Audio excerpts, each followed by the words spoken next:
Refused to host Christmas because my family uses my house as a free hotel. They laughed and came for 2 weeks with bags and kids, 20 people in total. So I didn't open the door for them and enjoyed their screams. My name is Megan, and 3 years ago, I bought a country house that seemed perfect for me. It was in a quiet area, close to some amazing ski slopes. The location was ideal since I work remotely as an app developer, and honestly, I'm not exactly what you'd call a social butterfly. Growing up, I was always the quiet one in my family. My older brother, Dave, was the athletic star who married his high school sweetheart, Lisa. They have 2 kids, Tommy who's 8 and Emma who's 6. My younger sister, Rachel, was the popular one who married her college boyfriend, Mark, and they have a 4-year-old named Lily. My parents are both retired now but still try to run everyone's lives like they did when we were kids. When I told my family about my new house, I saw something light up in their eyes that made me immediately regret sharing the news. A house near ski slopes? That's perfect. You should host Christmas this year, my mom said, clapping her hands together like she'd just solved a major problem. I don't know, I replied, fidgeting with my coffee mug. It's not that big, and I'm not really set up for entertaining. Nonsense, Dad chimed in. It'll be good for you to have some company. You spend too much time alone with your computer. Dave nodded. The kids would love to go skiing. Come on, Meg. It'll be fun. After thinking about it for a few weeks, I reluctantly agreed. I figured it would be just that one time. Maybe hosting one Christmas wouldn't be so bad. It might even be nice to have the house filled with people for once. As Christmas approached, I worked extra hours to get ahead on my projects. The holiday season is actually one of my busiest times, as everyone wants their new apps ready for the December rush of phone gifts and downloads. The closer the holiday got, the more I realized I wouldn't have time to cook the massive spread my mom would expect. The day before everyone was due to arrive, I called up the best local restaurant and ordered their holiday package: turkey, ham, sides, desserts, the works. It cost a fortune, but I figured it was worth it to avoid the stress of cooking while trying to finish my work. When my family pulled up to my house, it was like watching a clown car unpack. Bags, presents, ski equipment, and noisy kids poured out. My mom rushed over and hugged me tightly. "Oh, Megan, this place is gorgeous. I can't believe you live here all by yourself." I smiled, already feeling the introvert alarms going off in my head. "Thanks, Mom. Let me show you around." The tour took about 5 minutes. It wasn't a mansion, just a modest 3-bedroom place. I'd converted one bedroom into my office, which meant most of my family would be sleeping on air mattresses and pull-out couches. "Where's the Christmas dinner?" Mom asked, peering into my kitchen. "Don't tell me you haven't started cooking yet." "Actually, I ordered everything from Pine Valley Restaurant. They're delivering it tomorrow morning," I explained.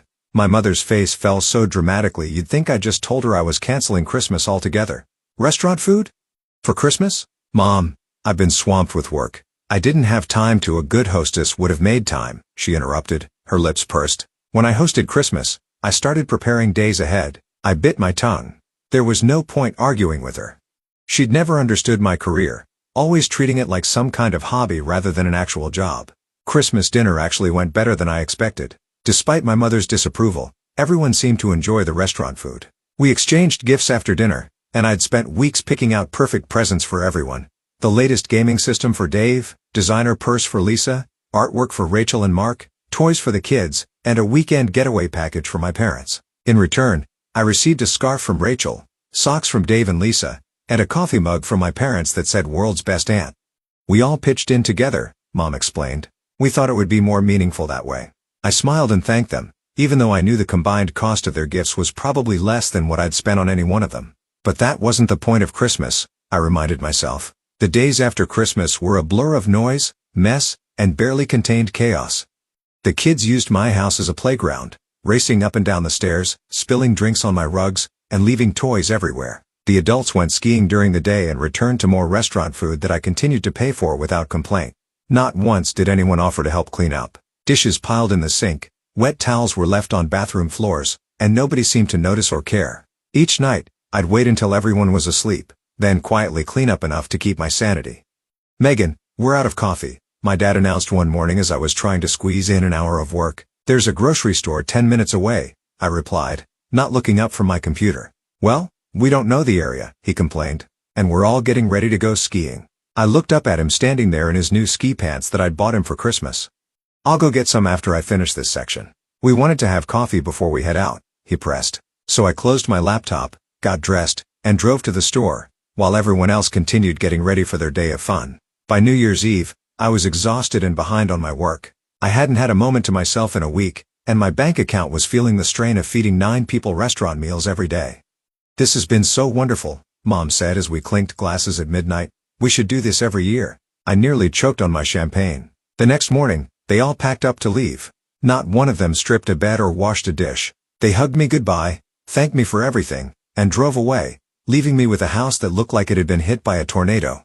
A year passed quickly. My work kept me busy, and I was grateful for the peace and quiet of my house. Mom and Dad would call occasionally, usually on holidays or my birthday, but they never mentioned Christmas again, which gave me hope that maybe they'd forgotten about making it a tradition. That hope was shattered exactly 2 weeks before Christmas when my phone rang. Mom called with her extra cheerful voice to announce they were all coming back to my place for Christmas this year. My stomach dropped immediately. Before I could protest further, she hung up.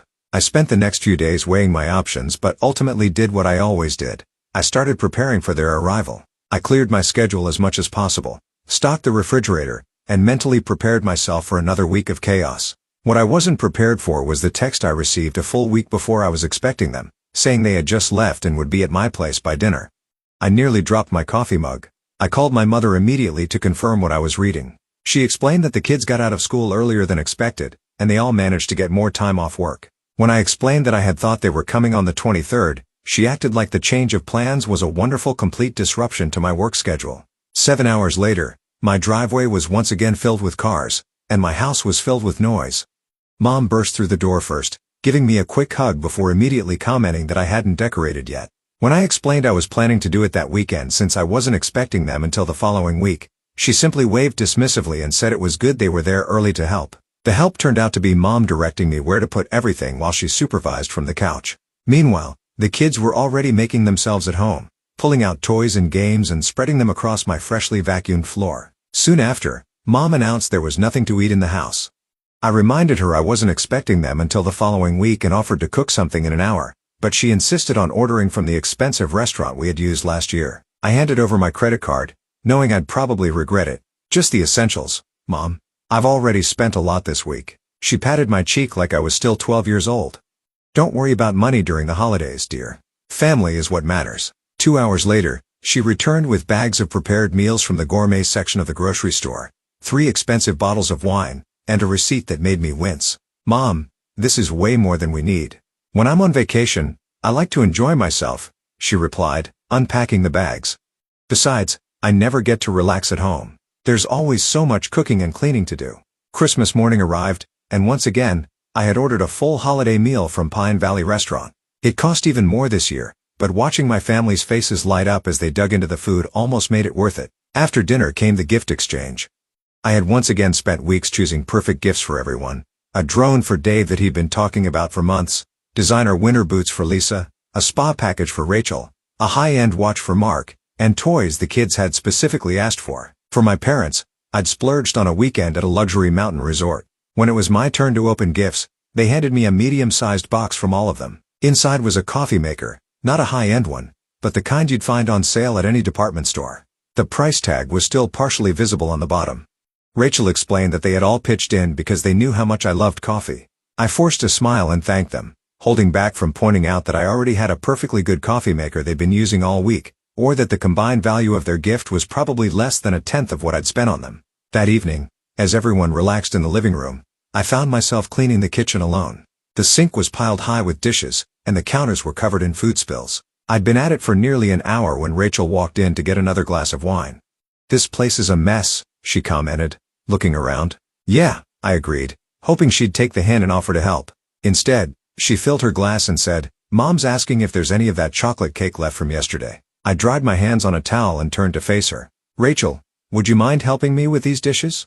There's a lot, and I've been cleaning up after everyone all week." She looked genuinely surprised. "Seriously? I'm on vacation, Megan, and the kids are finally settled watching a movie." "I'm on vacation too," I pointed out, "or at least, I'm supposed to be. But I've been working and cleaning and paying for everything." She rolled her eyes. "It's your house. You can't expect guests to clean." "I can expect family to pitch in," I countered, especially when they invited themselves. Rachel's face hardened. "I'll go get Mom." Minutes later, both Mom and Rachel returned to the kitchen with indignant expressions. Mom took Rachel's side, stating firmly that they wouldn't clean during their vacation and suggesting that if I didn't want to host, I shouldn't have invited them. New Year's Day arrived, and I was counting down the hours until everyone would leave. But at dinner, Dad announced that they'd all been having such a great time that they had arranged to take more time off and would be staying for another 2 weeks.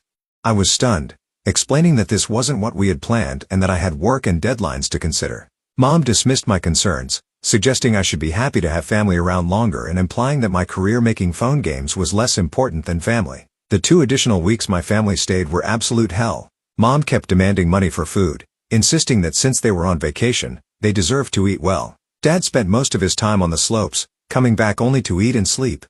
Dave and Rachel barely supervised their kids, who were getting more restless by the day from being cooped up. My work suffered terribly. I tried explaining to my family that I needed quiet time to code, but they treated my job like it was some kind of hobby I could set aside whenever they wanted attention. One particularly stressful day, my boss called me directly. "Megan, is everything okay? You haven't been responding to emails, and the client is getting anxious about the timeline." I locked myself in the bathroom to take the call because it was the only quiet place in the house. "I'm sorry, Jack. I've had some family situations come up. I understand personal emergencies happen, but this project is time sensitive. Can you get back on track by Friday?" I promised I would, knowing it meant pulling all-nighters after everyone went to bed. That evening, I worked frantically in my office only to be interrupted 10 minutes later by the unmistakable sound of my office door opening. I spun around to find my nephew standing at my computer desk. "Can we play a game?" Tommy asked, already reaching for my mouse. "No," I said sharply, jumping up from my chair. "This is my work computer. It has important files on it." "But we're bored," Emma whined. "Where are your parents?" I asked. "Mom said to find something quiet to do," Tommy replied, still eyeing my computer. I took a deep breath. "This isn't a place for kids to play. Please go find your mom and tell her I said you need supervision." They reluctantly left, and I locked the door behind them. 15 minutes later, there was a loud knock. "Megan, open up." It was Rachel. I opened the door to find my sister standing there with both kids, looking annoyed. "The kids said you yelled at them," she accused. "I didn't yell. I told them they can't play with my work computer. That computer has all my work projects on it. If they accidentally delete something or download a virus, I could lose weeks of work." Rachel rolled her eyes. "You're being dramatic. They just wanted to play a game." "Then set them up with a game in the living room," I suggested. "Or take them outside. Or watch them yourself instead of sending them to bother me while I'm working." Her face hardened. "You know, Megan, this is why you're alone. You have no idea what it's like to be a parent. We don't get to just lock ourselves away when things get inconvenient. No, you just dump your kids on other people and call it a vacation," I snapped back. Rachel's mouth fell open. "Wow. Just wow." She turned and marched away, kids in tow. I knew I'd pay for that comment later, but in the moment, I was too frustrated to care. Sure enough, at dinner that night, Rachel had apparently shared our conversation with everyone. The table was unusually quiet until Mom broke the silence. "Megan, Rachel told us what you said to her today. I think you owe her an apology. She works very hard as a mother, and for you to suggest she's not doing her job." "That's not what I said," I interrupted. "I said she shouldn't expect me to watch her kids while I'm working." "You don't understand how exhausting it is to be a parent," Rachel chimed in. "You have no responsibilities except to yourself." I looked around the table. "No responsibilities? I'm responsible for this house, for my career, and apparently for feeding and housing all of you for a month without any help or consideration." "Oh, here we go again with the poor me routine," Rachel said, making air quotes. "You're just bitter because you're alone." The table fell silent again. I stared at my sister, then at my parents, waiting for someone to defend me. No one did. They just looked uncomfortable. "You're right," I finally said, my voice quiet. "I don't know what it's like to be a parent, but you don't know what it's like to have your home invaded for a month, to be expected to pay for everything, to clean up after everyone, and to have your work dismissed as unimportant." I stood up from the table. "I'm going to work now. There are leftovers in the fridge if anyone's still hungry." I spent the rest of the evening in my office, ignoring the sounds of the TV and occasional bursts of laughter. Part of me wished I could join them, be the fun aunt and sister they wanted me to be. But another part of me was just counting down the days until I could have my peace and quiet back. Finally, their extended vacation came to an end. As they packed up their cars, I stood on the porch, a mixture of relief and sadness washing over me. Despite everything, they were still my family. Mom hugged me last. "It's been wonderful, Megan. Though I have to say, you could have been more hospitable. We're all a bit disappointed with how you've acted." I pulled back, stunned. "Disappointed? With me?" "Well, yes. The attitude, the complaints about cleaning, not wanting to spend time with the kids. We're family, Megan. Family supports each other." I opened my mouth to argue, then closed it again. There was no point, they would never see my side of things. Have a safe trip home, I said instead. As they drove away, I didn't wave. I just went back inside, closed the door, and leaned against it. The house was so quiet I could hear the clock ticking in the kitchen. Life without family drama was pretty sweet. My work thrived, I got a substantial raise, and I finally had the peace and quiet I craved. But 2 months before Christmas, my social media notifications started blowing up. It was my sister Rachel posting photos of her kids on skis with the caption, "Getting ready for our annual Christmas ski trip at Aunt Megan's." My heart raced as I scrolled through the comments. Not only were my immediate family members planning their annual invasion, but other relatives were commenting too. "Can't wait to join you all this year. Save room for us. Best Christmas tradition ever." With shaking hands, I called my mother. "Mom, we need to talk about Christmas," I said as soon as she answered. "Oh, Megan, I was just about to call you." She sounded thrilled. "I have such exciting news. Everyone had such a wonderful time at your place last year that I mentioned it at your cousin Jen's wedding. Now the whole family wants to come. Not just us, but Uncle Steve and Aunt Laura, their kids, Grandma Betty, your cousins from your father's side, about 20 people in total. Isn't that wonderful?" Before I could respond, she hung up. I sat there, staring at my phone, rage building inside me. Without thinking, I opened my social media account and typed, "Public service announcement. I am not hosting any family members at my house this Christmas. I repeat, no one is invited to my house for the holidays. Make other plans." I posted it, turned off my phone, and went for a long hike to clear my head. When I returned and checked my notifications, I was shocked. Instead of angry responses, my family members had commented with laughing emojis and messages like, "Good one, Meg." Classic Megan humor. "See you in December." They thought I was joking. That's when I made my decision. If they wouldn't listen to my words, they'd have to learn from my actions. I went to the grocery store and stocked up on enough food and wine to last me through the holidays. Then I called a security company and had cameras installed around my property. I notified my neighbors of the situation and waited.